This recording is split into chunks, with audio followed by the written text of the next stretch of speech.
শ্রীয়ান সান্ত্বনার তরফ থেকে আপনাদের সবাইকে নমস্কার।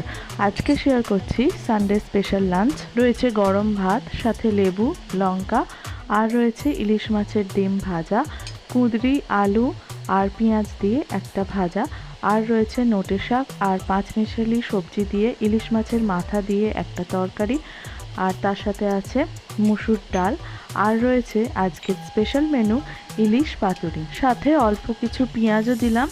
তাহলে কেমন লাগলো আজকের লাঞ্চ? ভালো লাগলে অবশ্যই একটা লাইক করে দেবেন।